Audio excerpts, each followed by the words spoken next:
Boa noite, amada igreja. Convido os irmãos a se colocarem de pé para nós entoarmos o nosso hino nacional.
Glória a Deus. Oficialmente aberta a nossa campanha de missões nacionais. Prelúdio com a...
igreja pode se assentar. Vamos orar neste momento. Senhor nosso Deus e Pai, nós te louvamos, Senhor Deus, e somos gratos a Ti, Senhor Deus, pelo privilégio que temos de estarmos aqui em mais uma abertura de campanha e que o Senhor, ó Pai, esteja abençoando a Tua igreja, Senhor. Abençoa essa igreja, Senhor Deus, que o Senhor esteja direcionando tudo, Senhor Deus. O Senhor sabe do que nós estamos passando nesse momento, o momento em que esperamos um servo vindo do Senhor para estar, Senhor Deus, à frente dessa igreja. E nós, Senhor Deus, proclamamos, Senhor Deus, e clamamos a Ti, e pedimos que o Senhor oriente, que o Senhor dirija, Pai, e que o Senhor nos mostre a pessoa segundo o Teu coração, segundo a Tua vontade, Pai. Que a nossa vontade seja mortificada, mas a Tua vontade se realize, Senhor Deus, para o bem da Tua igreja, para o bem do andamento do Teu reino, Senhor Deus, aqui neste lugar. No nome de Jesus, Pai Santo, recebe, Senhor, o nosso louvor, o nosso culto nessa noite, a nossa adoração a Ti, Pai. No nome de Jesus é o que nós te pedimos e te agradecemos. Amém. Vamos fazer esse recitativo bíblico, irmão? Com alegria, cantamos a esperança em Jesus, o Salvador. O motivo no nosso culto, como eu já falei, a nossa abertura da campanha de missões nacionais. E o nosso alvo é o mesmo alvo. Quanto é? Os irmãos já decoraram quanto é o alvo? 15 mil reais, né, irmãos? Então, vamos estar... Acho que a maior contribuição que nós fazemos é as nossas orações, para que possamos alcançar esse alvo e que nós possamos, assim, com alegria, estar contribuindo para a expansão do Evangelho no nosso país. E, nesse momento, nós vamos assistir um culto, um vídeo de missões. A Igreja Batista da Liberdade tem como lema, em toda a sua história, participar e promover campanhas de missões estaduais, nacionais e mundiais, tendo como principal objetivo adorar a Deus alcançando vidas. Por isso, trabalhamos arduamente em cada uma das campanhas para alcançar o alvo estabelecido. Coletivamente, a Igreja se envolve com alegria e liberalidade, conforme a palavra de Deus nos ensina, em 2 Coríntios 9:7, que diz: cada um contribua segundo tiver proposto no seu coração, não com tristeza ou por necessidade, porque Deus ama quem dá com alegria. E isso tem sido um fator determinante para a IBL, pois Deus tem abençoado muito nossa igreja através desse trabalho. Então convidamos todos a participarem da campanha de missões nacionais, que tem como tema Jesus Cristo é a única esperança, e o alvo estabelecido é 15 mil reais. Missões é o legado da Igreja Batista da Liberdade para as futuras gerações. Participe orando e contribuindo para o crescimento da obra de Deus. Igreja Batista da Liberdade anunciando a palavra de Deus. Amém, irmãos. Vamos, nesse momento, nos colocar de pé para a gente recitar o nosso tema, a nossa divisa e cantarmos também o nosso hino oficial. Então, vamos lá? Tema...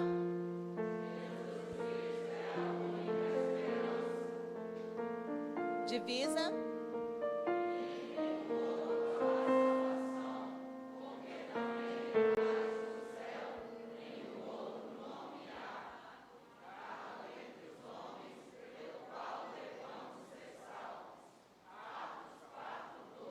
Vamos repetir só mais uma vez essa divisa.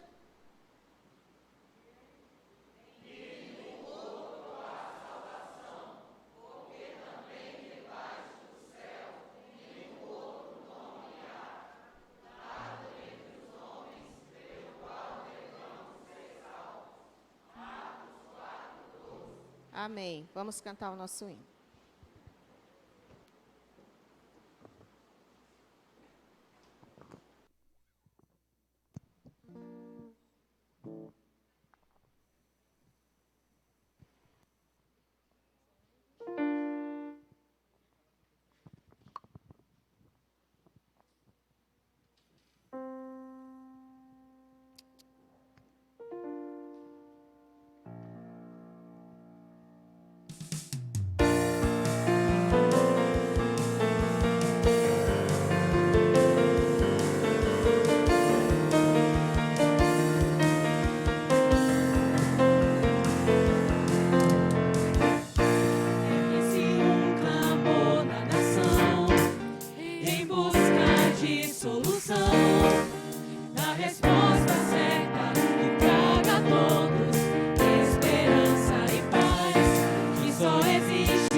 vida ao que nele crê.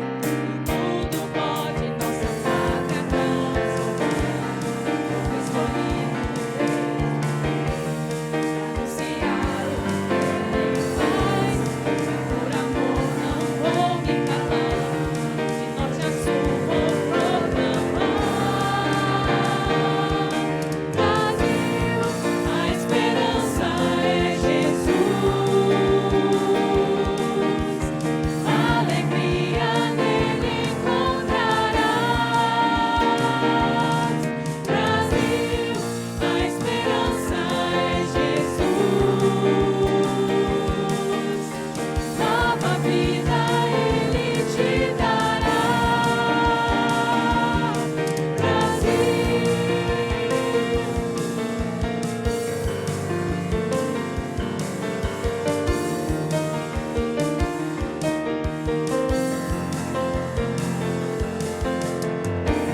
Seu povo escolhido Deus me fez pra anunciar o que ele faz. Por amor não vou me calar. De norte a sul vou proclamar. Brasil, a esperança é Jesus. Alegria nele encontrarás.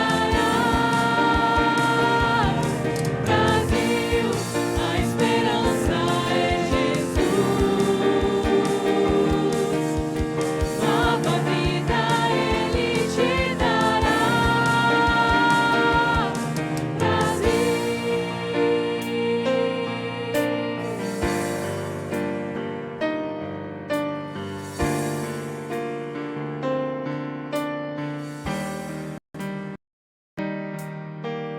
Cristo é a única esperança neste mundo tão hostil.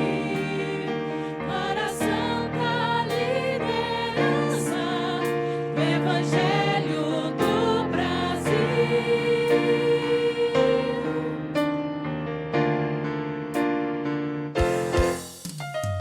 Cristo é a única esperança neste mundo tão hostil. Para a santa liderança do Evangelho do Brasil. A esperança é Jesus. Alegria nele encontrarás. Brasil, a esperança é Jesus.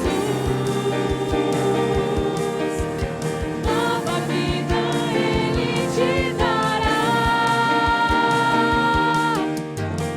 Alegria nele encontrarás. Nova vida ele te dará. Brasil.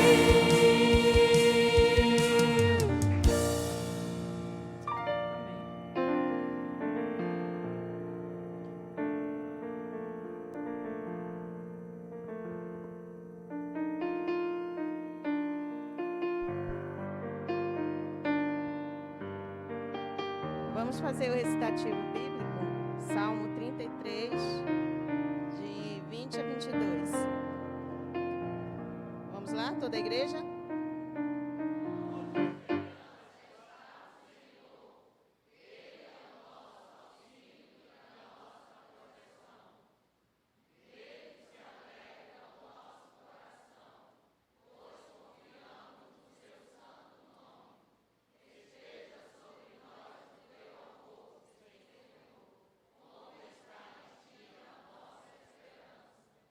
Amém. Os irmãos podem sentar. Nesse momento, eu quero convidar você que está nos visitando essa noite pela primeira, segunda ou terceira vez. Algum visitante? Levante a mão, manifestação, para que a igreja possa saudar você. Não temos visitante. Então, louvado seja Deus. Toda a igreja, seja bem-vinda. Os irmãos que estão nos assistindo através do YouTube também, sejam todos bem-vindos ao culto em louvor e adoração ao nosso Deus. Que Deus nos abençoe nesse momento e que os irmãos se sintam à vontade para estar aqui louvando e engrandecendo o nome do Senhor. Vamos louvar o nosso Deus nesse momento.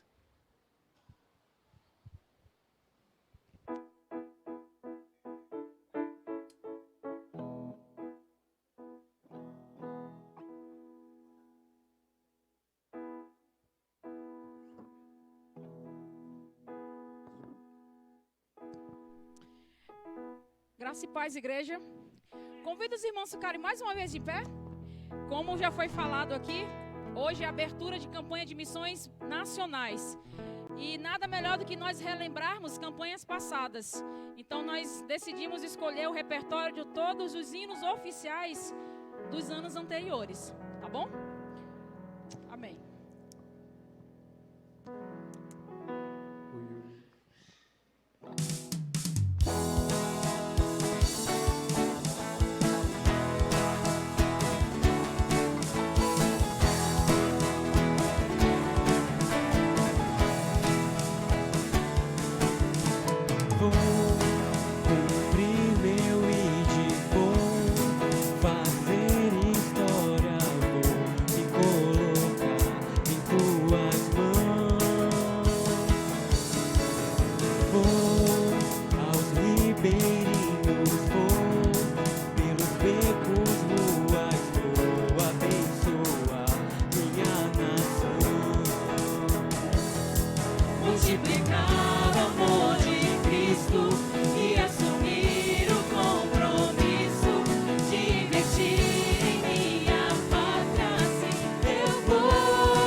Por amor, só por amor por ti, Brasil, não me calarei até a justiça raiar como um dia.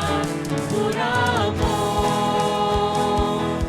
só por amor por ti, Brasil, não descansarei até a salvação brilhar como fogo.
A igreja pode sentar.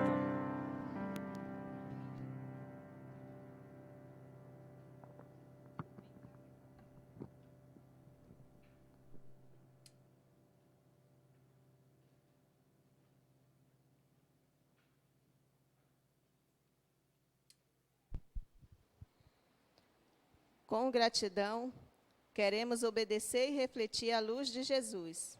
Vamos fazer mais esse recitativo bíblico em uníssono, sentado, reverentes como estamos.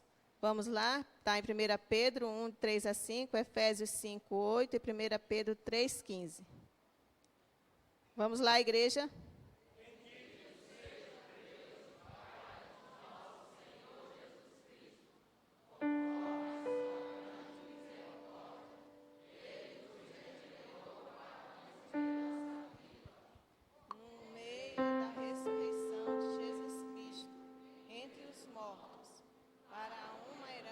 Jamais poderá perecer, macular-se ou perder o seu valor.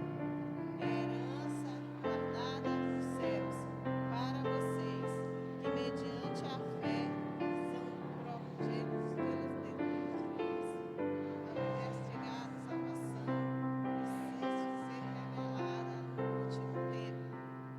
Porque outrora vocês eram trevas, mas agora são luz no Senhor. Vivam como filhos da luz.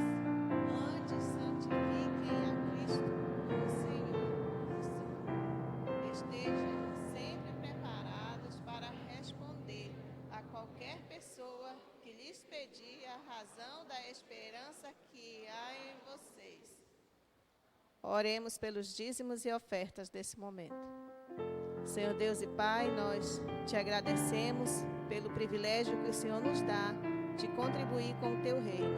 Abençoa, Senhor Deus, a dispensa de cada servo teu aqui, Senhor Deus. Aqueles que estão desempregados, que o Senhor abra portas, Senhor Deus, de emprego, para que eles venham a ter o seu sustento com dignidade, Senhor Deus.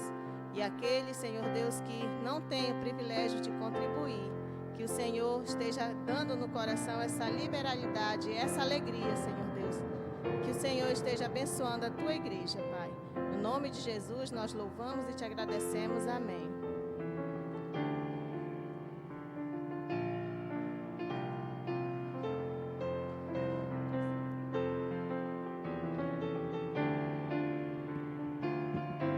Convido a igreja a ficar de pé mais uma vez.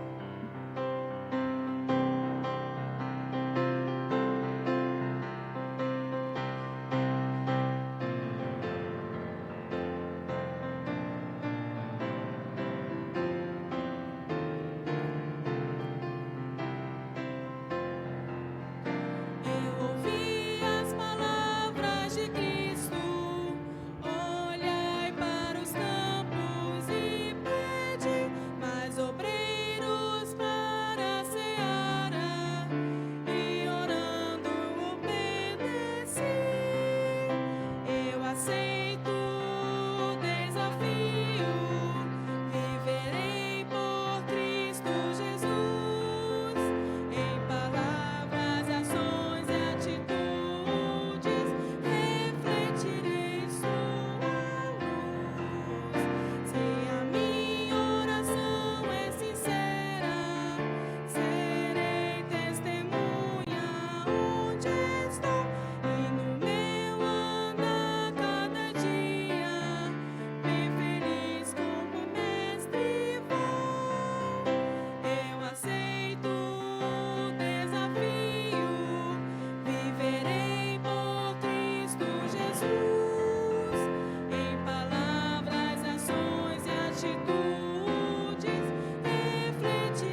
Nesse momento, quero convidar o pastor Silas.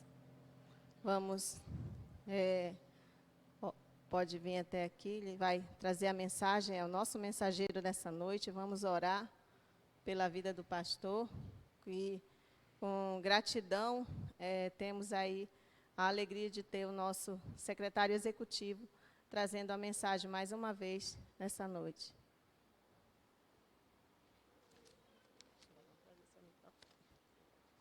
Vamos orar. Senhor Deus e Pai, nós te louvamos, Senhor, pela vida do pastor Silas, Pai. O Senhor tem usado para o engrandecimento do teu reino. Que o Senhor esteja abençoando o ministério dele e abençoa, Senhor Deus, neste momento, o teu servo, que ele seja tão somente usado pelo teu Espírito Santo para trazer a tua palavra, e que essa palavra, Senhor, encontre lugar em nossos corações e que nós possamos colocar em prática, Senhor, tudo aquilo que temos aprendido. Que o Senhor nos ajude, Pai. No nome de Jesus é o que nós te pedimos e te agradecemos. Amém.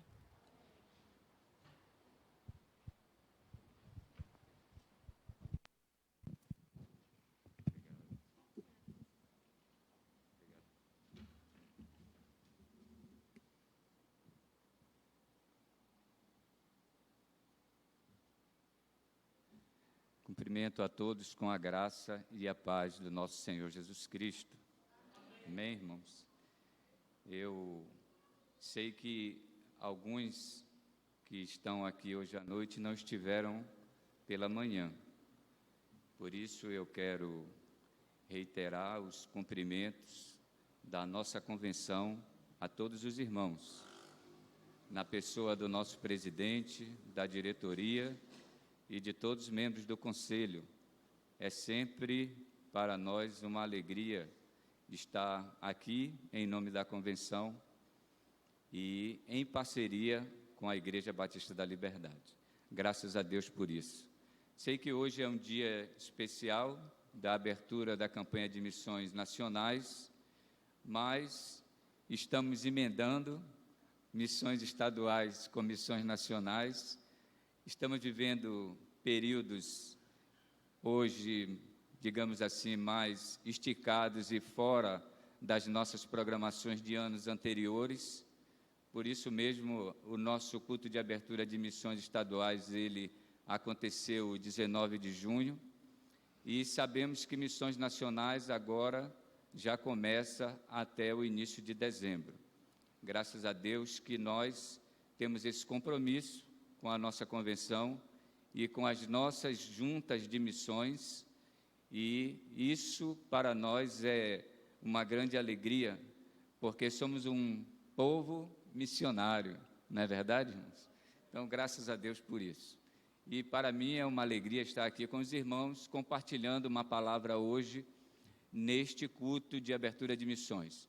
E nós vamos falar sobre igreja, sobre missão da igreja, e acredito que o Senhor, Ele tem esta missão grandiosa para cada um de nós, segundo o que a Bíblia nos ensina. Eu convido os irmãos a abrir a Bíblia em Efésios capítulo 4.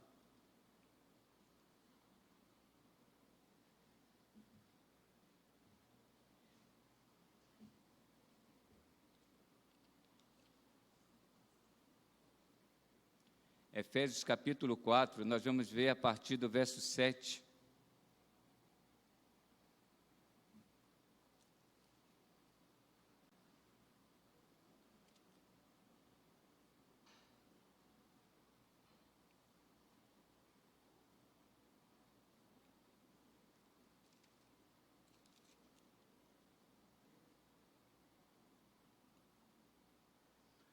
Acredito que o irmão vai estar colocando aqui na projeção os versos. Nós vamos, irmãos, tentar chegar até o verso 16. Do verso 7 ao 16, são 7 versículos.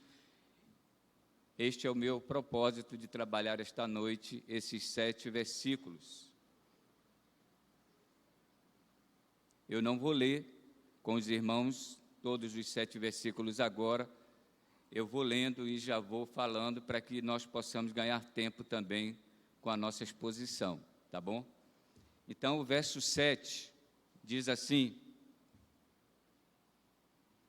e a graça foi concedida a cada um de nós segundo a proporção do dom de Cristo. Paulo aqui, ele começa a nos dizer que esta graça, ela não é a graça salvadora, ela é a graça derramada sobre a igreja para o serviço da igreja. Dons são dados à igreja para que ela possa trabalhar no reino de Cristo, para que ela possa contribuir na edificação da igreja, segundo a proporção que nos é dada por Cristo. Eu não tenho o dom que eu quero, eu tenho o dom que me é dado por Cristo, segundo a proporção que Ele distribuiu com cada um. Por isso o apóstolo Paulo nos ensina lá em 1 Coríntios, no capítulo 12, o apóstolo Paulo fala bem isso, e eu vou lembrar os irmãos, citando só um versículo, o verso 15, que diz assim: não sou pé, o pé diz, não sou mão, por isso não sou do corpo? Não, nem por isso você deixa de ser do corpo. E no capítulo 12 todo ele trabalha sobre essa questão de corpo e membros e de funções de membros. Mas eu citei esse versículo para os irmãos se lembrarem e entender que cada um tem o seu dom e é dado por Deus. Há diferenças de dons, mas o Espírito que rege a igreja, que rege o corpo, é o mesmo. E o apóstolo Paulo, então, vai continuar e vai dizer no verso 8, por isso diz, quando ele subiu às alturas, levou cativo o cativeiro e concedeu dons aos homens. O apóstolo Paulo aqui, ele faz uma referência ao Antigo Testamento, e por isso ele começa o verso 8 dizendo, por isso diz. Quem é que diz? É o Antigo Testamento que diz, lá no Salmo 68, no verso 18, diz que o rei Davi levou cativo o cativeiro, quando ele tomou para si a cidade de Jerusalém, que estava sob o domínio dos jebuseus, e ali ele levou cativo o cativeiro. O que é que isso significa para o rei Davi? Significa que todas aquelas pessoas que estavam ali foram levadas cativas, foram levadas como escravos. Era assim que acontecia naquela época, quando um rei subjugava o outro e tomava dele aquilo que ele tinha. As pessoas que sobreviviam à guerra, homens, mulheres e crianças, eram levadas cativas como escravos, e tudo que aquele rei possuía era tomado, eram os despojos que eram levados para o novo dono. E o apóstolo Paulo, ele está usando aqui essa referência do Antigo Testamento para nos lembrar que Cristo também, ele fez assim quando ele foi crucificado na cruz, quando ele venceu a morte, quando ele ressuscitou, ele venceu Satanás, venceu a morte, levou cativo o cativeiro. Nós éramos esse cativeiro, e ele tomou para ele a cada um de nós, e nos tem como despojo, como presente, como dádiva de Deus para ele. Então nós agora pertencemos a ele. Ele saqueou o reino de Satanás e nos tomou para ele, e agora nós somos dele, pertencemos a ele. O Senhor Jesus recebeu a cada um de nós, homens e mulheres, como dádivas desse despojo. Somos o espólio, e o apóstolo Paulo diz aqui, ele aplica isso aqui e nos diz que nós fomos dados por Deus ao Senhor Jesus e recebemos do Senhor Jesus dons para servir no seu reino. E aqui começa a missão da igreja. Na cruz do Calvário, quando o Senhor Jesus nos resgata, ali começa a missão da igreja. E no verso 9, o apóstolo Paulo vai completar o seu raciocínio aqui, dizendo: ora, que quer dizer subiu, senão que também havia descido às regiões inferiores da terra. O apóstolo Paulo toma agora aqui esse versículo para lembrar a igreja de Éfeso e a nós também, a todas as igrejas em todos os séculos, sobre a encarnação do Senhor Jesus Cristo. O apóstolo Paulo sempre gostou de colocar em evidência a encarnação do nosso Senhor Jesus Cristo. E aqui ele não faz diferente. E ele nos lembra aqui esta encarnação. Por isso que ele diz que aquele que quer dizer subiu, senão que também ele havia descido às regiões inferiores da terra. Porque ele já tinha dito que quando ele subiu, levou cativo o cativeiro, e agora ele está dizendo que quer dizer subiu, aquele que subiu também desceu às regiões inferiores da terra. O Senhor Jesus, ele quando esteve nesse mundo, irmãos, ele experimentou tudo que um homem podia experimentar como uma classificação de ser inferior. Assim foi o Senhor Jesus.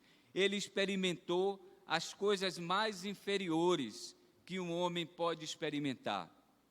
Ele sofreu, ele foi humilhado, ele foi espancado, ele experimentou todo tipo de amargura e de sofrimento e de humilhação que um homem pode experimentar nesta vida. E mais ainda, ele sofreu morte de cruz, que era uma morte preparada para criminosos cruéis, que eram sentenciados à morte de cruz. Então ele foi humilhado, foi desprezado. Lemos isso aqui hoje de manhã, em Isaías 53. E ele desceu ao lugar mais inferior da terra, a vergonha de ser crucificado numa cruz. Então o apóstolo Paulo traz para nós esta lembrança da encarnação. E ele vai continuar. E ele vai dizer no verso 10, que aquele que desceu é também o mesmo que subiu acima de todos os céus para encher todas as coisas. Hoje o Senhor Jesus, sentado à direita de Deus, em seu trono, ele continua enchendo a sua obra. E a palavra aqui encher, ela quer dizer completar. Então, aquele que subiu, que está acima de todos os céus, ele está lá para encher todas as coisas. Ele está lá, sentado no seu trono, à direita de Deus, para completar todas as coisas. Que coisas? Tudo aquilo que ele trouxe para nós, que ele nos ensinou, tudo aquilo que ele disse que a igreja deveria fazer, tudo aquilo que ele ensinou para que os discípulos pudessem escrever e deixar para nós a doutrina dos apóstolos, tudo aquilo que está escrito aqui nos evangelhos, todas essas coisas, o Senhor Jesus, ele continua completando a sua obra através de nós, da sua igreja. Por isso ele concede dons para que nós possamos servir, fazer o trabalho, o serviço que cabe a nós, para que nós possamos aprender, através desses dons, a servir. E no verso 11 ele vai dizer que ele mesmo concedeu uns para apóstolos, outros para profetas, outros para evangelistas e outros para pastores e mestres. Aqui ele não diz que essas pessoas receberam dons. Ele aqui está nos dizendo que estas pessoas, elas são os dons que o Senhor Jesus deu à igreja. Eles são os dons para a igreja. A ênfase aqui, o destaque aqui são as pessoas que têm esses dons, elas são dadas à igreja para que elas exerçam esse dom na igreja e para a igreja. Que dons são esses? Apóstolos, profetas, evangelistas, pastores, mestres. Porque pastores e mestres, o apóstolo Paulo está querendo dizer que todo pastor, ele tem que ser um mestre. Pastores e mestres, pastores, professores, pastores que ensinam a palavra, pastores que são mestres no ensino da palavra. É isso que ele está querendo nos dizer aqui. Eles foram dados à igreja, eles são dons dados à igreja. Eles estão ali para o benefício da igreja. Nós sabemos que apóstolos e profetas foram dados à igreja no primeiro século, na igreja primitiva. Sabemos que estes homens, apóstolos e profetas que viveram no primeiro século, eles ensinaram a igreja da parte de Cristo, foram iluminados pelo Espírito Santo para que isso acontecesse.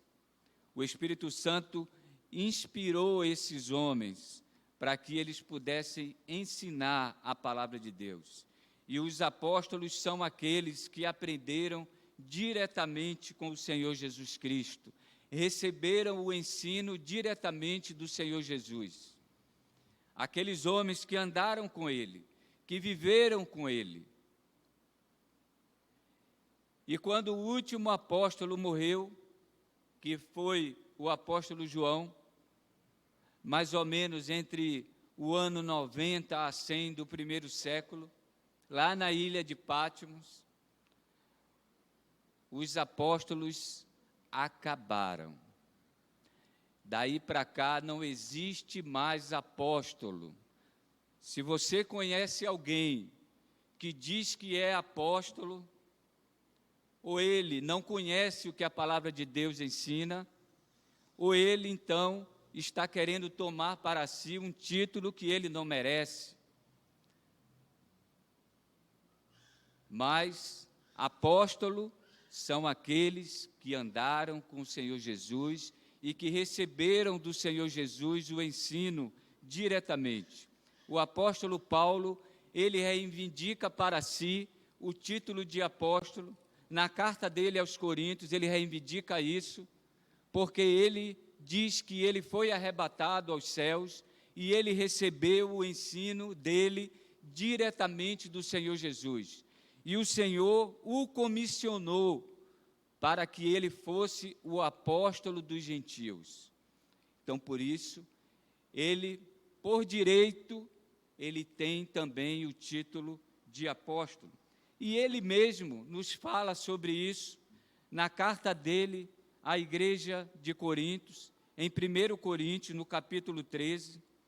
O apóstolo Paulo, ele fala sobre muitas coisas à igreja de Coríntios, nós sabemos disso. E no capítulo 13, a partir do capítulo 12, ele fala sobre dons. E no capítulo 13, o apóstolo Paulo faz uma dissertação maravilhosa a respeito do amor do amor de Deus que é derramado sobre nós, sobre a igreja dele. E ele, falando sobre este amor, ele diz que este amor de Deus que é derramado sobre nós, ele é paciente, benigno, não arde em ciúmes, não se ufana, não se ensoberbece. Este amor não se conduz inconvenientemente, não procura os seus interesses, não se exaspera, não se ressente do mal, não se alegra com a injustiça, mas regozija-se com a verdade. Tudo sofre, tudo crê, tudo espera e tudo suporta. Este é o amor de Deus. Este é o amor que Deus derrama em nosso coração, irmãos. Este é o amor que nos sustenta, que sustenta a igreja. O amor que nós conhecemos da parte de Deus é diferente do amor do mundo. O amor do mundo não é esse. O amor do mundo é alicerçado em sentimento, em emoção, em paixão, em prazer. Mas o amor de Deus que Ele derrama sobre nós não é esse. O amor do mundo é baseado naquela frase: todo tipo de amor vale a pena. Mas o nosso amor, o amor que nós conhecemos, o amor bíblico, ele é esse aqui, irmãos. É esse amor que nos sustenta. É este amor que me faz amar vocês. É este amor que nos faz nos amarmos uns aos outros. Sem esse amor de Deus na nossa vida, a igreja não se sustenta, ela não se estabiliza, ela não se fortalece, porque Cristo, Ele é esse amor. Ele nos amou primeiro, e assim Ele fez um amor alicerçado em atitude, em ação. Eu amo porque eu devo amar. Eu amo porque o Senhor me amou e por isso eu amo também. E quando Ele me amou, Ele não olhou para mim perguntando se eu merecia o seu amor. Ele teve a atitude de me amar e eu também tenho a atitude de amar. Amar a minha esposa, os meus filhos e todos que eu conheço e que vivem no meu círculo social, os meus irmãos da igreja e todas as pessoas do mundo, como eu amo a mim mesmo. Não foi assim que o Senhor nos ensinou? Então, amados, esse é o amor de Deus que nos sustenta. E o apóstolo Paulo, ele vai dizer aqui no verso 8, do capítulo 12 de 1 Coríntios, ele diz assim, que este amor que ele acabou de nos explicar e nos ensinar, ele vai dizer que este amor jamais acaba. Mas, havendo profecias, desaparecerão. Havendo línguas, cessarão. Havendo ciência, passará. Por que o apóstolo Paulo está dizendo isso? Ele vai dizer no verso 9, porque em parte conhecemos, em parte profetizamos.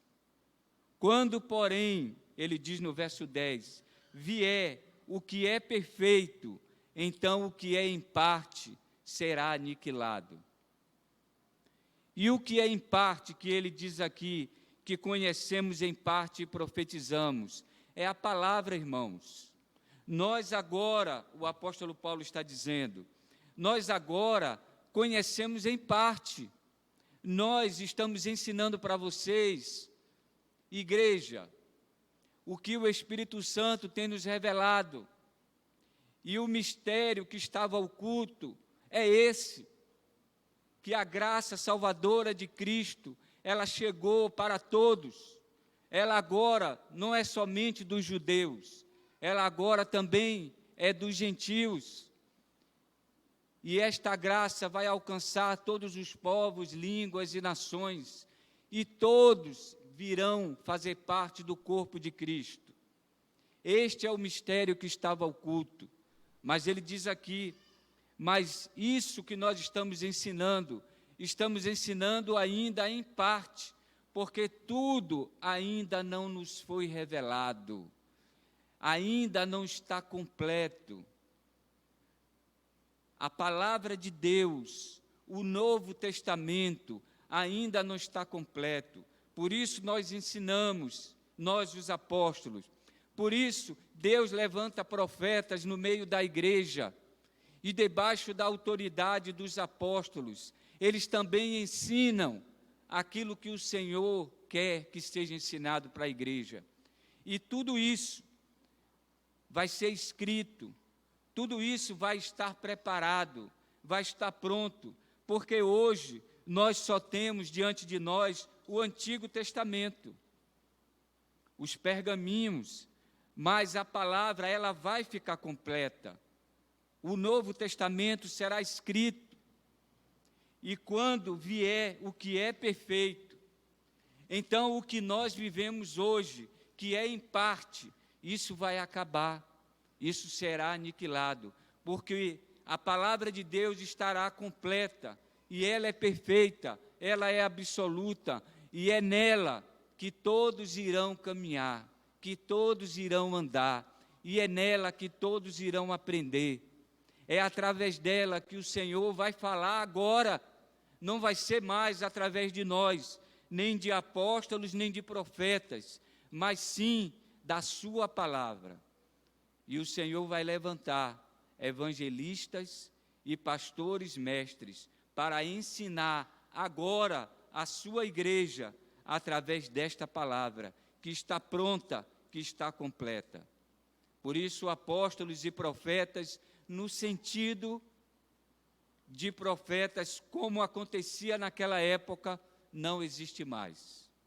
O que resta agora, amados, são evangelistas e pastores mestres. E deixa eu dizer uma coisa para você, todos nós somos evangelistas. Você é um evangelista, eu sou também um evangelista. Todos nós estamos servindo ao Senhor com a missão de proclamar o evangelho da salvação a todas as pessoas. Mas é bem verdade que existem pessoas, irmãos, que têm um dom especial de Deus para ensinar o evangelho. E nós costumamos chamar essas pessoas e dar a elas um título muito especial. Eles são chamados missionários. Eles são missionários, homens e mulheres missionários, que têm um dom especial dado pelo Senhor para ensinar o evangelho às pessoas. Mas todos nós somos evangelistas, todos nós fomos chamados a ensinar o evangelho. Pastores mestres ensinam a palavra de Deus à igreja. Jesus concedeu o dom da palavra à sua igreja. E por isso o apóstolo Paulo vai dizer aqui, no verso 12, Efésios 4, verso 12,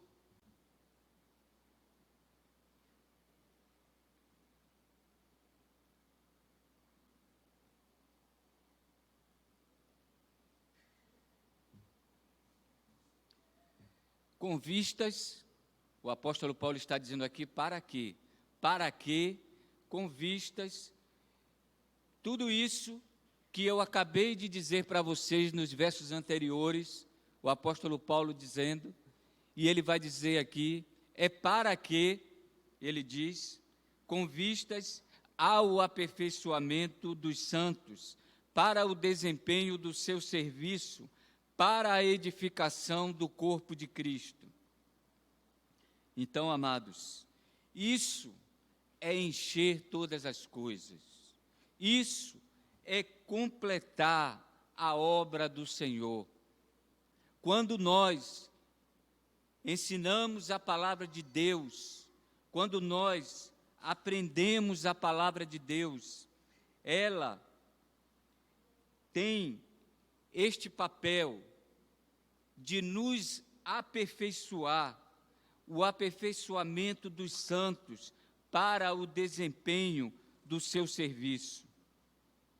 O dom da palavra é para que a igreja ela seja aperfeiçoada para o serviço, para o trabalho cristão.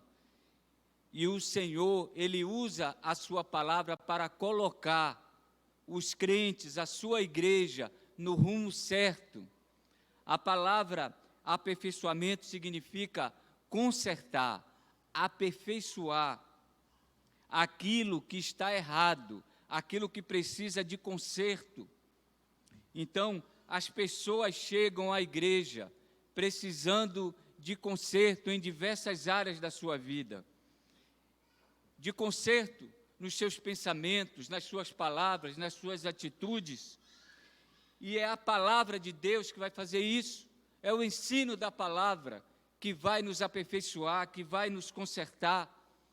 Em João 15, no verso 3, o Senhor diz: vós já estáis limpo pela palavra. A palavra nos limpa.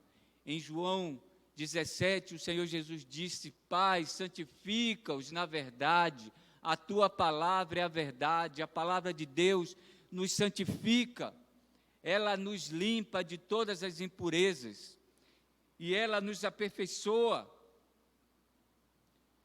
Quando o pastor está aqui neste púlpito, ensinando a palavra de Deus, esta é a função dele, ensinar a palavra de Deus.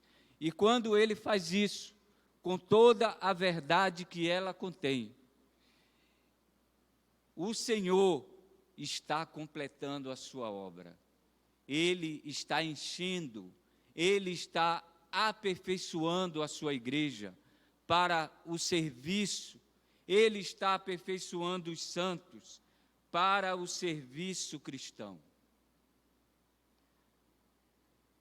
Por isso o apóstolo Paulo diz aqui: pastores, mestres. Todo pastor tem que ser um mestre no ensino da palavra. No Antigo Testamento, irmãos, no livro de Neemias, no capítulo 8, nós sabemos que após o exílio babilônico, o sacerdote e escriba Esdras, ele vem a Jerusalém, ele constrói o templo de novo, restaura o templo, e depois Neemias vem também e restaura os muros da cidade que estavam todos derrubados, e o povo volta do exílio babilônico. Nós sabemos que aquela geração que foi, a maioria se perdeu, e agora muitos filhos estão voltando, não conheciam o Deus de Israel, e o Senhor previne a eles que ensinem a palavra de Deus a eles, lá no exílio, para que eles não esqueçam quem é Deus. O Senhor diz isso, lá em Deuteronômio 6, o Senhor fala para eles isso, e o Senhor lá em Deuteronômio 6 fala uma coisa interessante: desata no pescoço, aonde você andar, fala da palavra, caminhando, deitado, em pé, inculca a palavra na cabeça dos teus filhos. E essa palavra inculcar, ela quer dizer amolar, afiar.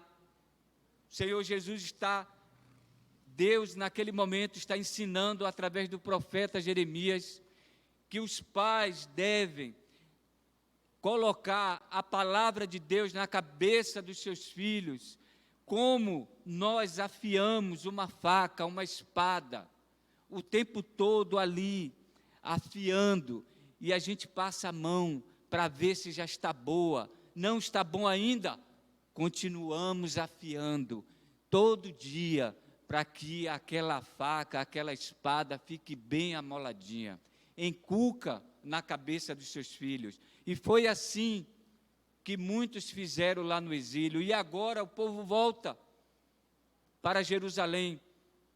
E Neemias, então, encontra o livro da lei no templo, e ele chama o sacerdote Esdras, que também era escriba. Escriba quer dizer um estudioso da lei. E eles reúnem o povo fora do templo. E o sacerdote Esdras, ele abre o livro da lei e começa a ensinar a palavra de Deus para o povo. E ali diz que aquele povo, quando ouviu a palavra de Deus, o coração deles se encheu de alegria e de paz, porque eles nunca tinham ouvido ninguém abrir a palavra de Deus e ensinar para eles da forma que o sacerdote Esdras estava ensinando. E eles se encheram de alegria em terem naquele momento a oportunidade de conhecerem a palavra de Deus com toda a verdade que ela contém. E quando, irmãos, eu falo sobre isso, eu me lembro que lá em Lucas 24, após a morte do Senhor Jesus, muitos o deixaram, muitos o abandonaram, muitos disseram que ele tinha morrido e que não valia mais a pena continuar defendendo aquela fé de um Deus morto. E lá conta que 2 desses discípulos estavam voltando para a sua aldeia, em Emaús. E o Senhor Jesus aparece para eles no caminho de Emaús. E o texto diz que o Senhor Jesus lhes falava da palavra. E que quando o Senhor se retirou do meio deles, um disse para o outro assim: não lhe ardia o coração quando ele nos falava da palavra? Então, amados, o nosso coração, ele tem que arder quando nós ouvimos a palavra de Deus.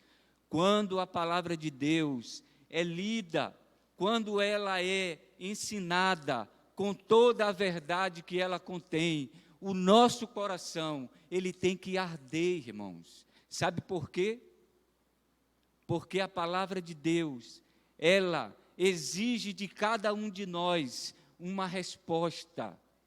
Ela exige de nós uma resposta diante dela. E quando você a ouve, o seu coração tem que arder, porque ele precisa dar uma resposta a esta palavra que está sendo lida e ensinada. E qual a resposta que você vai dar?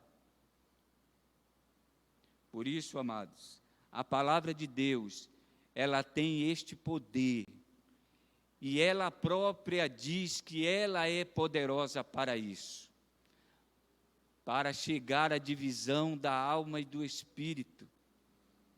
Ela é poderosa para nos curar, para nos limpar, para nos fazer nascer de novo.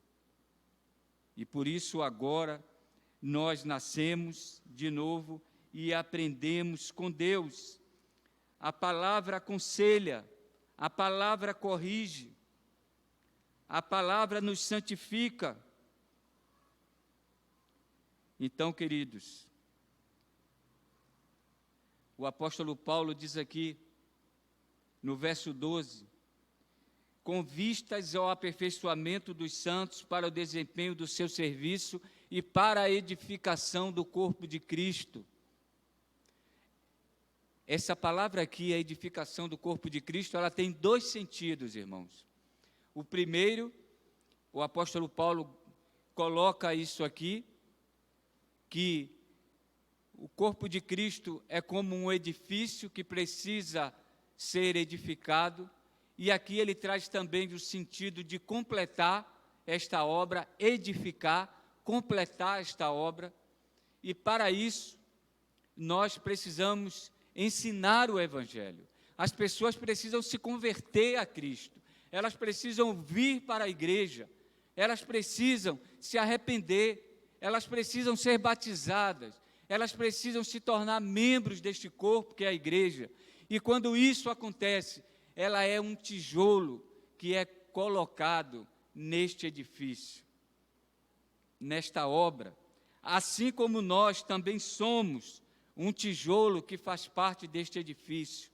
E cada um que chega, ele também é um tijolo colocado neste edifício que precisa ser completado. Mas esta palavra edificação, ela também tem o sentido de que nós precisamos amadurecer, precisamos aprender, precisamos crescer no conhecimento e na graça do Senhor. Precisamos mergulhar nesta palavra com profundidade. Precisamos conhecer a palavra de Deus, não com superficialidade. Uma vez disseram que o Brasil tem muitos evangélicos, muitas igrejas cristãs, mas que nós somos como um grande lago, imenso, mas raso, sem profundidade. Um grande lago com 20 centímetros de profundidade. Por isso, a igreja, ela precisa mergulhar na palavra, aprender a palavra, com toda a profundidade, com todo o conhecimento que ela contém. É isso que edifica a igreja, que amadurece a nossa vida cristã. É isso que nos aperfeiçoa, que nos prepara para o serviço cristão. Por isso o apóstolo Paulo diz aqui, para o desempenho do seu serviço, para a obra de servir, que deve ser realizada pelos crentes. Cada membro da igreja tem essa missão, tem esse papel. Aquele que ama a igreja de Cristo tem que estar envolvido nisso, se torna um servo. O papel do pastor é ensinar aos seus membros a palavra de Deus com profundidade. Não uma palavra rasa. Por isso o apóstolo Paulo diz que a igreja precisa de pastores mestres, capacitados, para que todos nós também sejamos capacitados e úteis para o serviço, para servir uns aos outros conforme o dom que recebeu. E o apóstolo Paulo vai dizer aqui, no verso 13, até que todos cheguemos à unidade da fé e do pleno conhecimento do Filho de Deus, à perfeita varonilidade, à medida da estatura da plenitude de Cristo. Para que, apóstolo Paulo, que pastores, mestres precisam ensinar a palavra de Deus com profundidade à igreja? Ele responde aqui, irmãos, no verso 13, até que todos cheguemos à unidade da fé, ao pleno conhecimento do Filho de Deus. Então, queridos, é para isso, a igreja fundamentada em Cristo, unidade de fé. A fé que a Bíblia ensina, irmãos, não é a fé na vida eterna, não é a fé no céu, não é a fé em anjos, não é a fé naquilo que você sonha. A fé que a Bíblia ensina, irmãos, é a fé na palavra de Deus. Nós precisamos ter a nossa fé alicerçada naquilo que Deus disse na sua palavra. A minha fé, ela está na palavra de Deus, ela não está em algo que numa utopia. Não, a minha fé ela está em algo palpável, que eu vejo diante de mim, que eu leio, que eu aprendo. E quanto mais eu faço isso, mais cresce a minha fé. Porque aqui, nesta palavra, se revela para mim o meu Deus. E quanto mais eu aprendo esta palavra, mais a minha fé cresce no meu Deus. Por isso, nós temos que viver, como o apóstolo Paulo diz aqui, nós temos que viver, temos que chegar à unidade de fé, todos crendo na mesma coisa, na palavra de Deus. Isso é unidade de fé. Eu não creio em uma coisa e você em outra, e o outro irmão em outra. Quem vive assim é o mundo. O mundo não vive em unidade, o mundo vive em diversidade. Mas a igreja do Senhor não, ela vive em unidade. E a nossa unidade está onde? Na palavra de Deus. É a palavra de Deus que é o nosso alicerce, é ela que nos sustenta. Fé na palavra de Deus, o justo viverá pela fé, e é a palavra de Deus que nos guia, que nos sustenta, pela fé. Em que, pastor? No que Deus disse. Nós cremos no que Deus disse, nós confiamos no que está escrito. Em Mateus 3, lá na tentação do Senhor, ele disse: está escrito. Satanás, eu vou lhe responder, mas eu vou lhe responder de acordo com a minha fé, e a minha fé é no que está escrito. Foi o que o Senhor Jesus disse para ele. Então, amados, está escrito, eu creio. A minha fé é no que está escrito, não é em mais nenhuma coisa, é no que está escrito.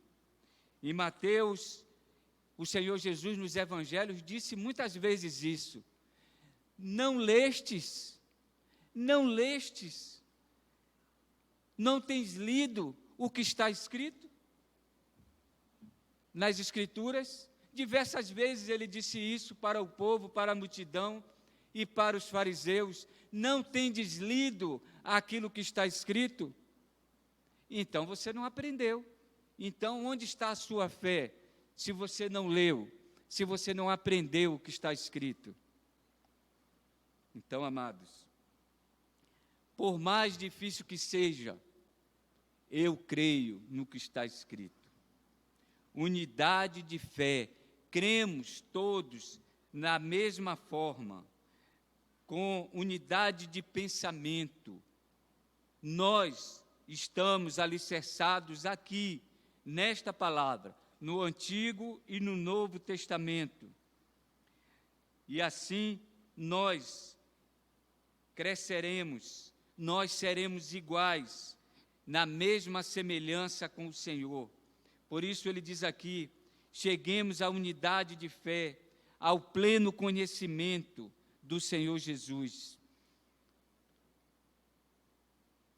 Quero lembrar aos irmãos que na carta de Judas, Judas nos ensina a batalhar diligentemente pela nossa fé. Ele ali, irmãos, está ensinando que nós precisamos nos levantar em defesa das Escrituras. Aqueles que se levantavam ali, falsos mestres, e ensinavam heresias, e Judas ensina a batalhar diligentemente pela nossa fé. Defendam a palavra de Deus, porque ela é a nossa fé. Então, batalhar é defender. Nós precisamos conhecer a palavra de Deus, conhecer o que está ali, e devemos fazer isso de forma plena, completa. Ele diz aqui: e do pleno conhecimento do Filho de Deus, pensar como Jesus, enxergar como Jesus, agir como Jesus, falar como Jesus.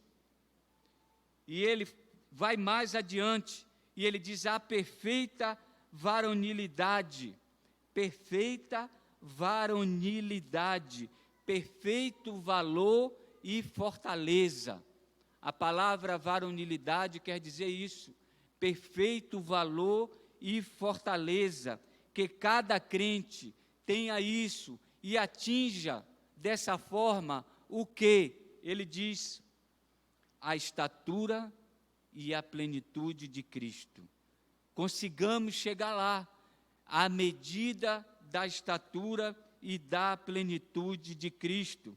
Esse é o efeito que a palavra de Deus faz em nós, nos tornar servos, homens e mulheres parecidos com Cristo, homens e mulheres que têm o caráter de Cristo, que têm o amor de Cristo, que vivem para Cristo, que agem como Cristo, que pensam como Cristo, que falam como Cristo.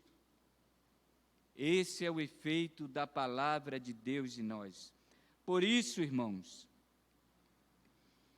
quando a igreja se reúne para cultuar a Deus, ela precisa se reunir diante da palavra.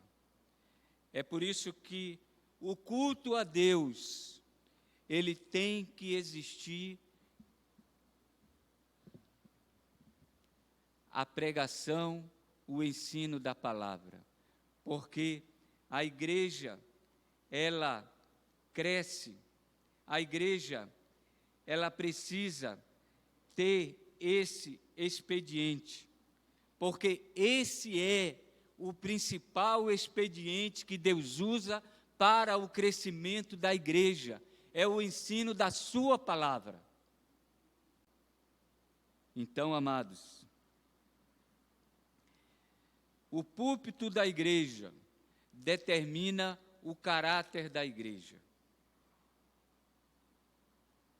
É aqui que o exercício do dom de ensino é feito através do pastor ou de qualquer líder que venha até aqui ensinar a palavra de Deus para a igreja. Este ensino produz aperfeiçoamento para o serviço. Paulo diz aqui, e no verso 14 ele diz, para que não mais sejamos como meninos, agitados de um lado para o outro. Menino é assim, irmãos, menino não fica quieto, ele corre de um lado para o outro. E o apóstolo Paulo diz que nós não devemos ser assim. E ele usa aqui uma expressão, ele diz que seremos levados ao redor por todo vento de doutrina. É uma expressão que ele está usando aqui para dizer que se nós vivermos assim, levados de um lado para o outro, agitados como menino, nós vamos ser levados como vento de doutrina.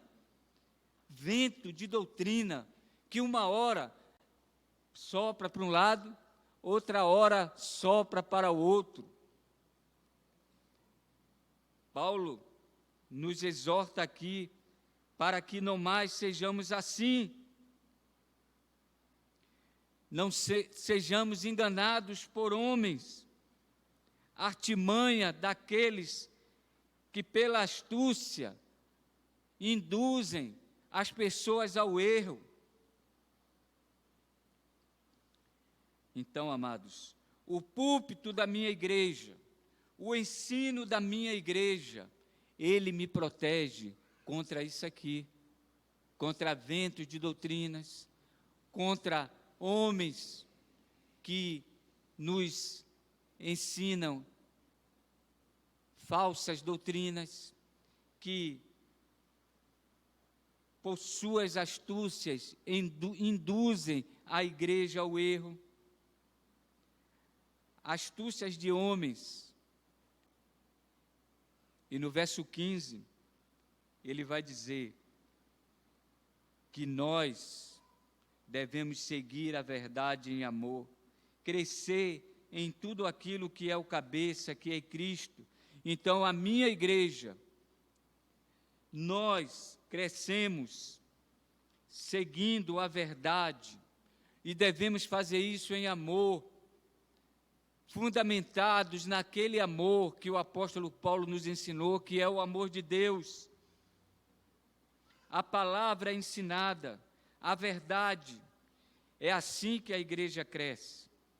E no verso 16, para concluir, ele diz: de quem todo o corpo, bem ajustado e consolidado pelo auxílio de toda a junta, segundo a justa cooperação de cada parte, efetua o seu próprio aumento para a edificação de si mesmo em amor. Este é o verso que termina essa primeira parte do capítulo 4.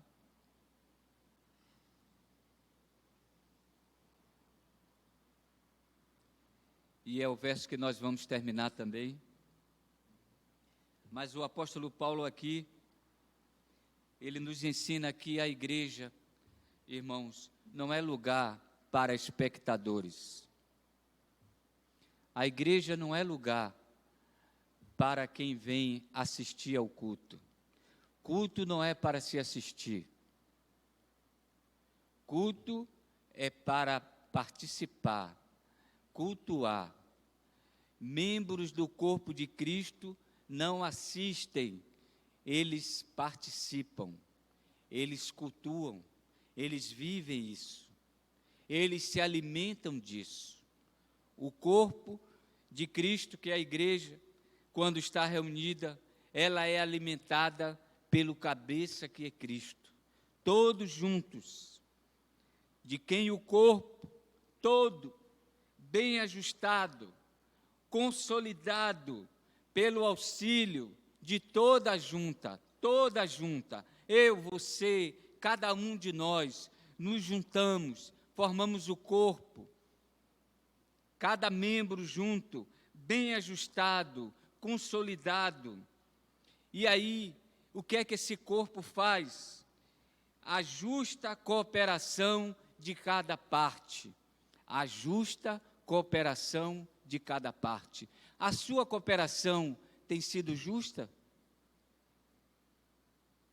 A sua parte de cooperar com esse corpo tem sido justa? Vocês sabem o que é justiça? O que é que a Bíblia nos ensina sobre justiça? A Bíblia diz que Deus é justo. A Bíblia nos fala sobre a justiça de Deus e nos ensina que nós devemos viver segundo essa justiça, sobre a justiça de Deus. E como é que a justiça de Deus funciona?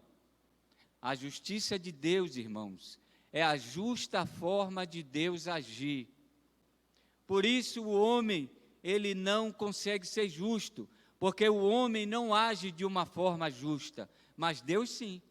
A justiça de Deus é a justa forma de Deus agir, porque Ele age de uma forma justa. E o apóstolo Paulo está dizendo aqui que nós temos que estar juntos no corpo, segundo a justa cooperação de cada parte. Nós temos agido de forma justa, da forma que a nossa cooperação no corpo exige e espera de cada um de nós? Ou estamos vindo à igreja a assistir o que o pastor faz, o que a liderança faz, o que alguns irmãos fazem? Então, amados, o apóstolo Paulo conclui aqui esta parte, e eu também. Ele diz que quando agimos assim, em justa cooperação de cada parte, a igreja, ela vai efetuar o seu próprio aumento. O seu próprio aumento. E quando isso acontece para a edificação de si mesmo, da própria igreja, para a edificação minha e sua. Mas tudo isso só vai acontecer em amor. É o amor, irmãos. É o amor de Deus. Aquele amor, este amor que é derramado em nosso coração. Então eu termino lembrando aos irmãos que o apóstolo Paulo aqui, inspirado pelo Espírito Santo, ele nos ensina que o ensino da palavra na igreja produz aperfeiçoamento, produz serviço, produz crescimento espiritual e produz também firmeza doutrinária. E mais ainda, crescimento, não só em número de pessoas na igreja, mas também crescimento espiritual, amadurecimento do corpo de Cristo. Amém, queridos? Amém. Que Deus abençoe a todos. Posso orar, irmã? Encerrar? Então, eu peço à igreja que se coloque de pé. Vamos fazer a nossa oração de encerramento.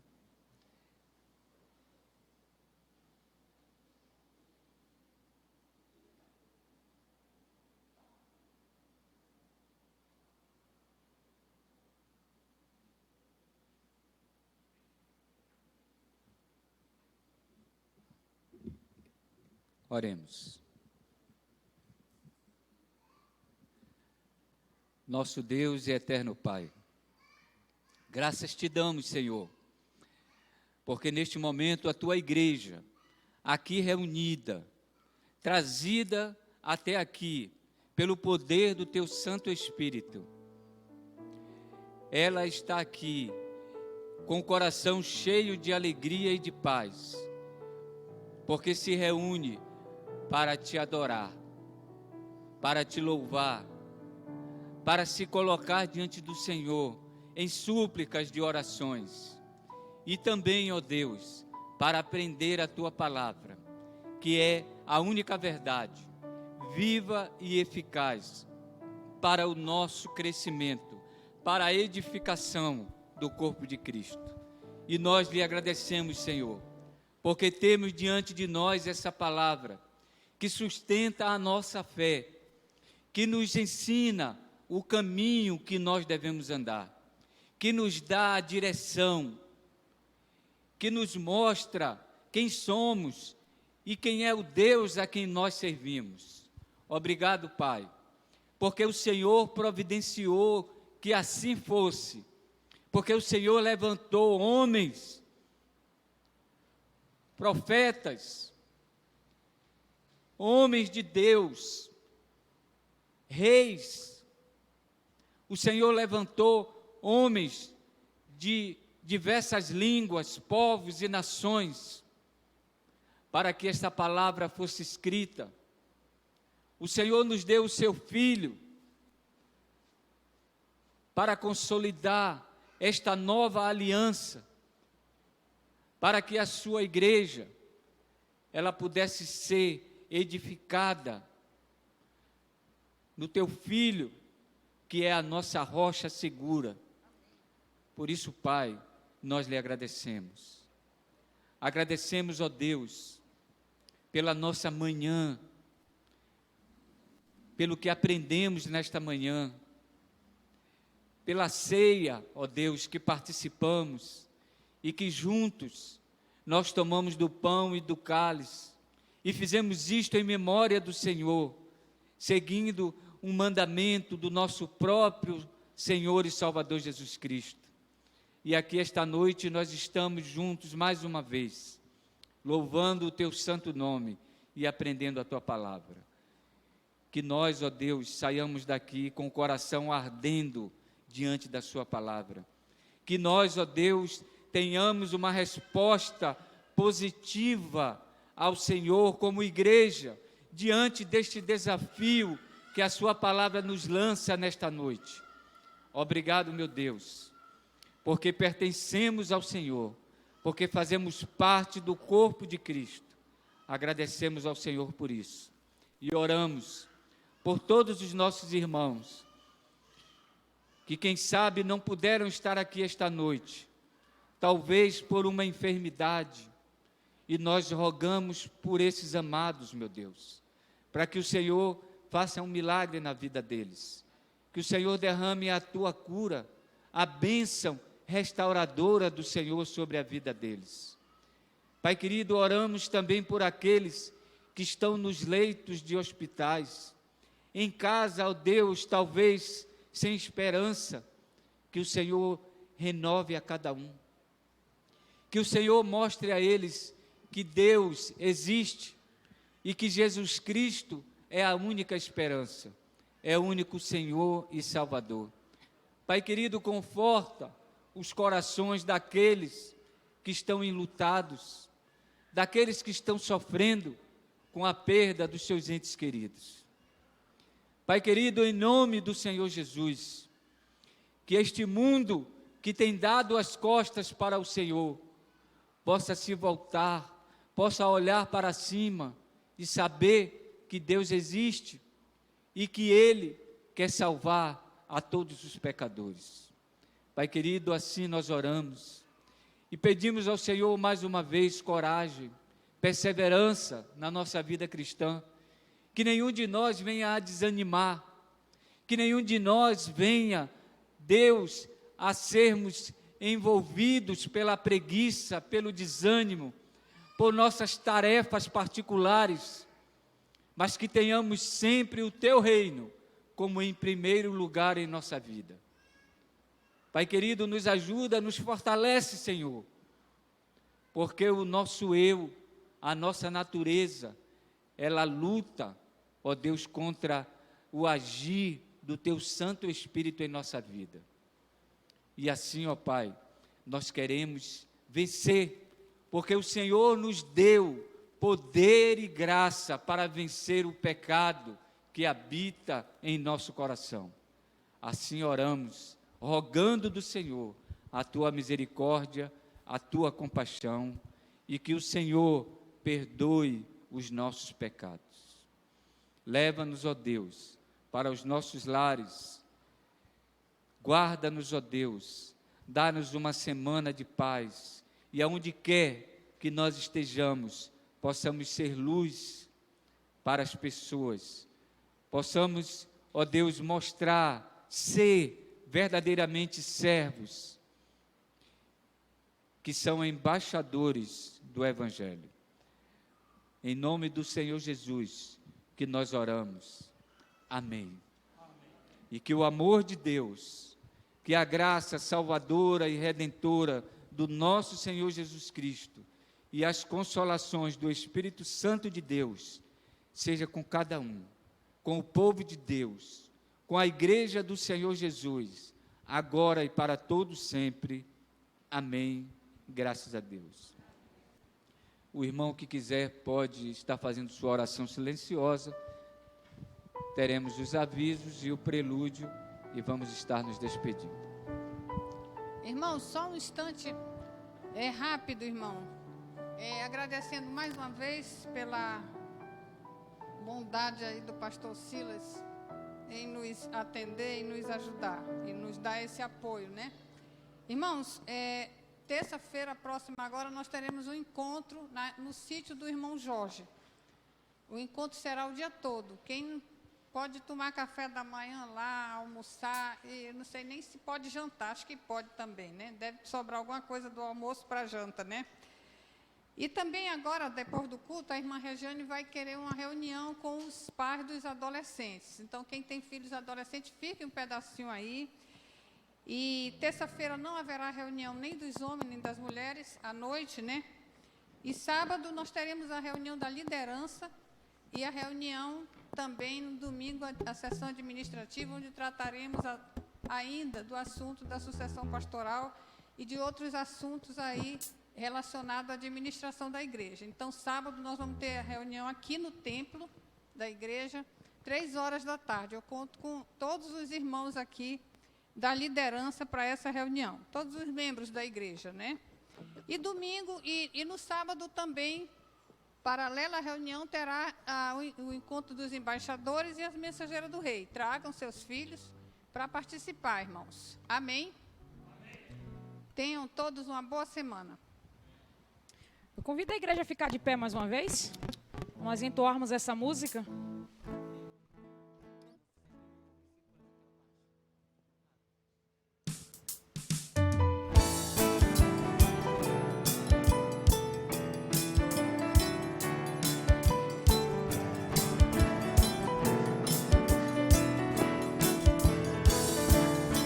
Somos eleitos, luz do mundo e sal da terra, povo escolhido para falar da salvação, para socorrer aquele que está abatido e ao sofrido que tem falta de água e pão.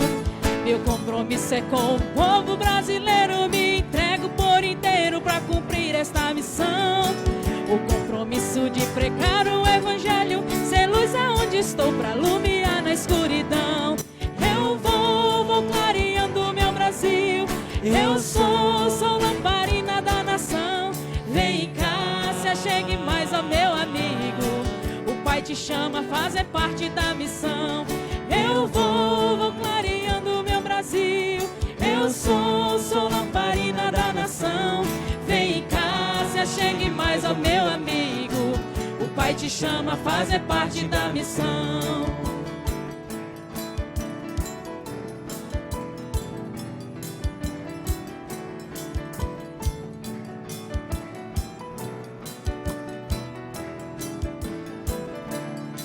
Em todo canto onde houver uma pessoa, se estamos juntos o evangelho chega lá. Você não pode se esquivar do compromisso, a lamparina não se pode apagar. Ninguém depois de acender o candeeiro vai depressa escondê-lo ao invés de alumiar.